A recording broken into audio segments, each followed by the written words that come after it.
Hi, how you doing?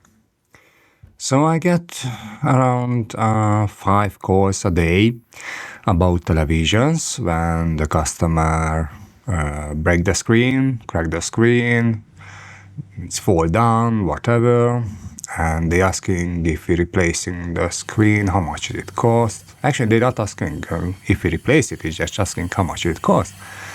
And I say to the same things what is on our website actually 3 times with big letters.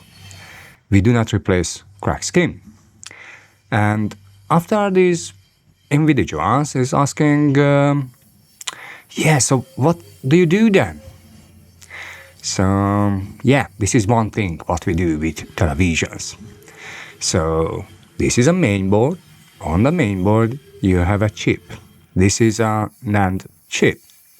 And basically that one is storing the data to, showing you to the Panasonic logo, showing you to the menu, and probably the Netflix and all the other softwares, And with Panasonic, it's get a few updates regularly, which is nice.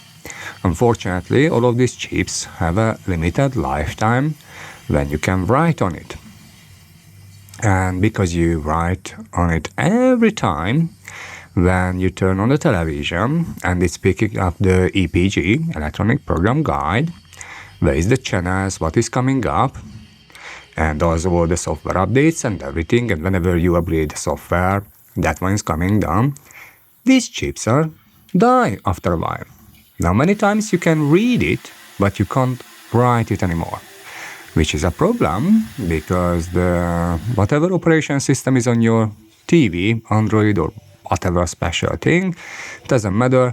Whenever it starting with a writing procedure because it's writing log files. I was turned on, this is how much hours I was working, and this is what I do.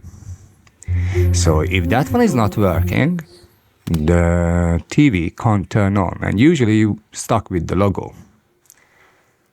Sorry about the shaky microscope. All right, so this is a 9 chip. When you take it off, it's have the balls on the bottom. We're gonna clear that up because I tried to read the original software. It's a good reason for that because many times you can't access the original firmware. You can download, a file from the manufacturer website, but that one is not the right format to write into this NAND chip. So you need a dump. This is what we call a dump. When with a programmer you read out. It's like a perfect copy. So I'm gonna read out from this one, but first we have to take off all of these balls, burn flux, and I think it was some glue on the side just to make sure, the chip is not gonna move. Very nice, very touchy. Unfortunately, obviously, when this glue is burned a little bit, it's isolate that pins. And it's very funny actually, it's have many pins on this NAND chip, you only need a few to make it work. The rest is just to make sure it's gonna stay there, be honest. It's nothing more. It looks nice, yeah, it's symmetric and everything, but probably 75% is going nowhere. Yeah, anyhow, so we clean up a little bit. You see it's very ugly. Don't worry about it. We're gonna clean up nicely. And after we can put it finally into the reader. Now the other thing what the customer is asking is why does it cost so much? Yeah, first of all, you try to get an original chip because what you get from AliExpress is in a good day it was harvested from a bad mainboard. In a bad day it's something similar size of chip and they write whatever you want to buy on the top, so it's not what you want, it's something similar, yeah, and that's not gonna help because when you put it in it's not gonna work. All right, so So in this case, actually, I'm gonna harvest from another television, which has a broken screen, and the customer left it with us to throw it out. I harvested the main board. The chip is the same. Obviously, the software is not. So, we try to make it work. All right. A little play around behind the screen.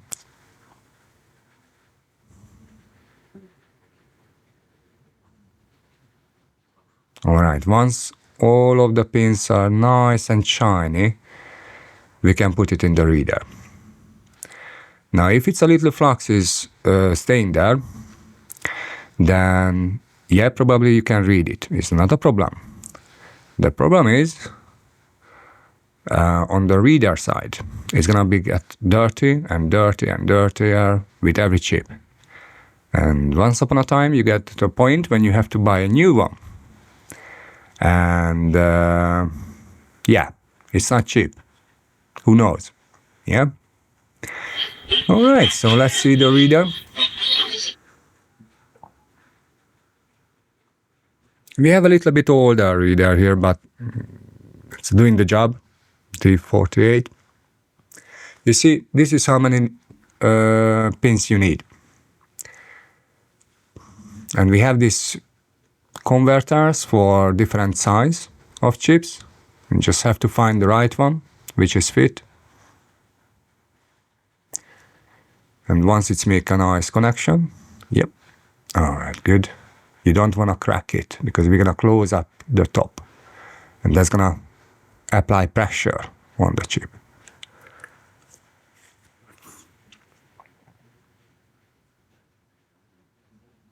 All right, we just hook it up and see what is what.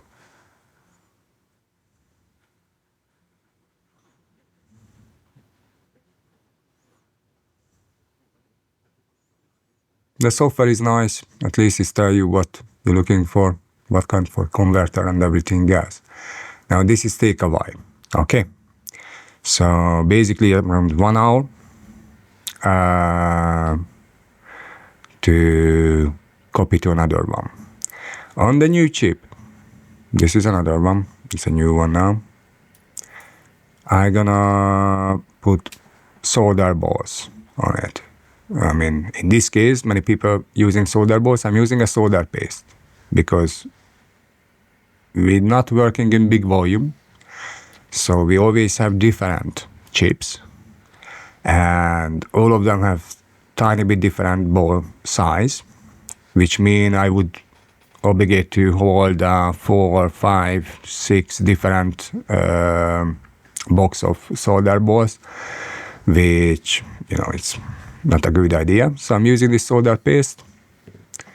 And the trick is basically you just apply a little bit, use a blade, preferably a good one. I just replaced with a new one. And you just pull it, push it, whatever. And you try to get all the little air bubbles out and all the solder paste in to that little hose. It sounds easy, but basically you just need patience, nothing else. Now this solder paste is already have flux in it, so it's a mix. I like it. So far, it worked.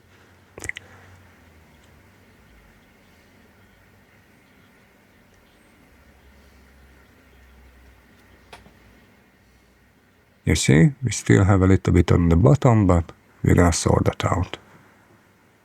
Here we go. And we try to get off as much excess as we can. And as you pull over, it's gonna get off all the little bubbles out.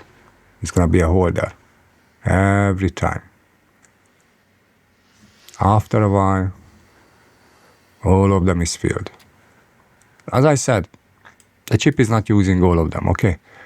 But, we are not that lucky. So if you miss one, That was definitely an important one. Always. Every time. Okay. Now this one is using a little bit low melt point solder paste. So that means it's gonna be melting around 190 degrees, 180, 190. So it's a little bit easier to work with. And I'm just using 300 Celsius airflow here, so you can keep a little distance. If you're going closer, actually you can use even lower heat, but you don't have to worry about the chip. It's protected with this metal. That one's taking off most of the excess heat, so the chip will be fine. Once it's all of them is nice and shiny, you just take it off, turn it off. All right. Now we wait until it's solidified, all of them.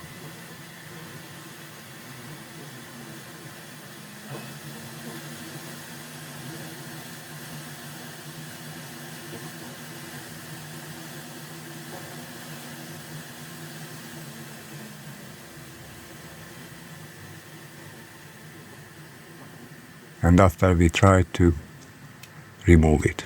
Obviously the chip will be stuck there, but you just have to spray with a little isopropyl alcohol. That one is cooling down the plate, and after you can pop it up very easily.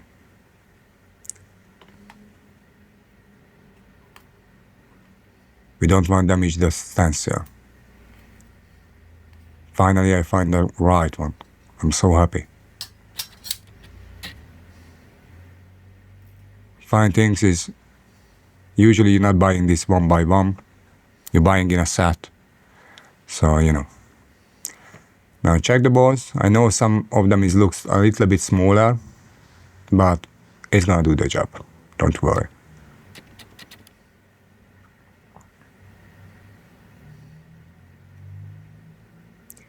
We're gonna take off any excess loose solder balls because, you know, it can get shorted. All right, we just put it back. I already applied a little flux on the main board where it's gonna be, and that one is cleaned up nicely. It's not much flux because in that case it's gonna flying away. So just a tiny bit, just a little smudge with your finger.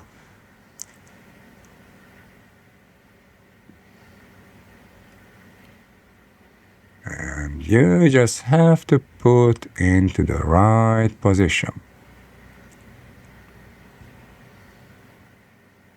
The flux is Taki flux, so it's gonna be holding the chip there a tiny bit. Also, because it's a tiny chip, I'm not using a lot of air.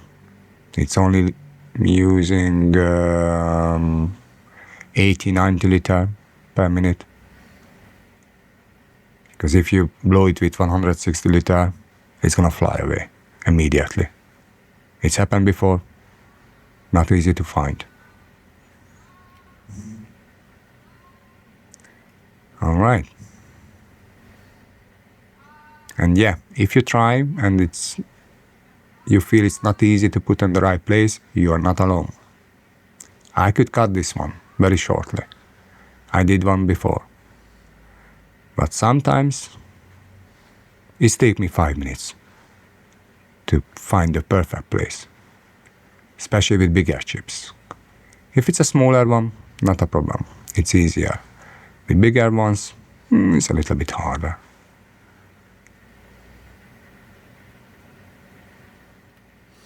Yeah, that looks all right.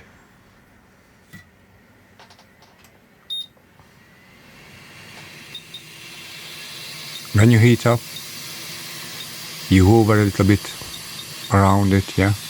Not just one place. because in that case the mainboard gonna be warped a tiny bit, and that's not gonna happen. So in that case, some of the solder points gonna be touching, but not all of them. You want to go around a tiny bit. It's hard to see here, but basically I'm going around, like I'm heating up the four corner, not on the middle.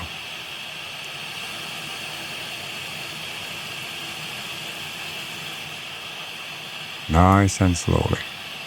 350 degrees, 60. Doesn't need more.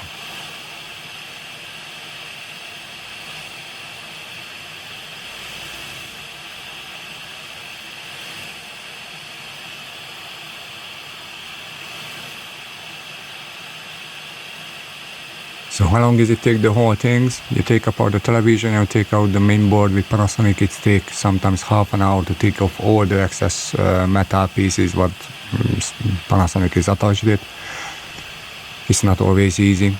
And after you read out the chip, that one is an hour. You can get a faster reader, but I can do some other works on other TV at the same time, so it's not a problem for me. And after you write the other chip, if you have to harvest that one, then you have to reball that one as well. If you buy a new chip, then you are lucky, because in that case the balls are already there. You save some time, and it's much easier to solder on the main board. You put it together. I would say I spend usually around 4 hours altogether if everything is going well. In this case the TV is booted up. I was happy, but it's not always the situation. Sometimes the software is incompatible, or I couldn't get a good read. I have to buy new firmware. Sometimes the new firmware costs 20 quid, 30 quid from some dodgy website. So maybe you're happy when you get the software, sometimes not. After I'm using a heat pad to cool down a chip a little bit quicker, so because that one it's a big stress for the chip. And I had to do this twice now. I have to harvest, you have to program it, you have to put it back. And this was a happy repair. If you like our videos, please give us a like, subscribe, the real. If you don't like something, just leave a comment. Maybe I can learn something. All right. See you later. Bye.